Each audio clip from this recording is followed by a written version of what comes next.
Ayo ngaku, berapa kali dalam sebulan kamu belanja online? Atau seberapa sering kamu hangout di mall? Walau cuma untuk minum kopi atau makan bareng teman-teman. Hidup di era digital memang penuh godaan. Lagi browsing, malah ada iklan sale masuk. Sedang tidak ingin jajan, tapi ada tawaran cashback kalau bayar pakai aplikasi. Kelas menengah Indonesia memang menjadi sasaran empuk produsen barang dan jasa di Indonesia. Selain itu, usia kelas menengah di Indonesia kebanyakan berada di sandwich generation, yang memiliki kewajiban untuk mengurus orang tua yang tidak lagi produktif dan punya tanggung jawab untuk keluarga kecilnya sendiri. McKinsey Global Institute mengestimasi jumlah consuming class Indonesia akan bertambah menjadi 85 juta orang di tahun 2020 dan 135 juta orang di 2030. Consuming class adalah mereka yang mampu membeli barang dan jasa di luar kebutuhan dasar. Secara umum disebut sebagai kelas menengah. Tetapi di negara maju, kelas menengah ke bawah pun bisa masuk ke dalam consuming class karena daya beli yang tinggi.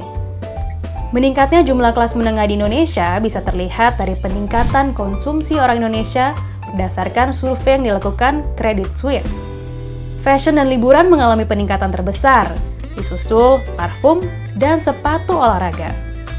Meski begitu, produk susu dan mie instan yang masuk kategori makanan juga ternyata mengalami peningkatan. Untuk pilihan produk, kelas menengah Indonesia juga ternyata lebih memilih brand atau merek luar negeri ketimbang dalam negeri.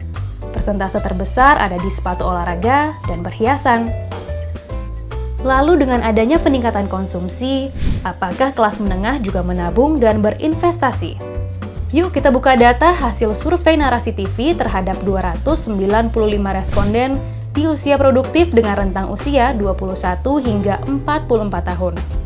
Ternyata ada 62 responden yang menabung lebih dari 20% gajinya, meski jumlahnya lebih sedikit dari yang hanya menabung 5 hingga 10% gajinya. Ada 51 responden atau sekitar 17,4% yang tidak menabung sama sekali. Dari survei ini terlihat, belanja dan cicilan merupakan alasan yang paling banyak dipilih responden mengapa mereka tidak bisa menabung. Lalu apa pendapat financial planner tentang hal ini? Tim Buka Data mewawancarai Prita Gozi, co-founder dan CEO Zep Finance. Menurutnya, secara umum, kelas menengah Indonesia memiliki banyak kebutuhan dan keinginan, tetapi penghasilan terbatas. Kebiasaan untuk tidak menyisihkan uang di awal gajian bisa berakibat uang tidak lagi bersisa di akhir bulan. Lalu di era yang konsumtif ini, bagaimana menjaga keuangan agar tetap sehat? Ada 4 indikator keuangan sehat.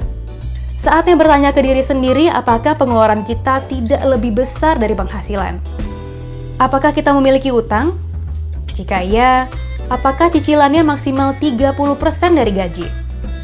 Yang ketiga, apakah sudah punya dana darurat minimal sebesar 3 kali pengeluaran bulanan? Dan terakhir, apakah kita memiliki tabungan dan investasi masa depan? Jika mayoritas jawabannya tidak, sudah saatnya menyisihkan uang sejak sekarang. Salah satu caranya, mengurangi jajan. Tawaran cashback dari berbagai aplikasi memang menggiurkan dan memancing kita untuk jajan dan merasa lebih hemat. Tapi pernahkah kamu menghitung total jajanmu per bulan? Kalau sebulan menghabiskan saldo 1 juta rupiah untuk jajan, gaji kita harus minimal 10 juta per bulan. Waduh, baru menghitung biaya ngopi tiap pagi saja sudah nyaris memakan 10% dari gaji. Yuk coba simak lagi indikator keuangan sehat tadi, biar uangmu tak habis di hangout.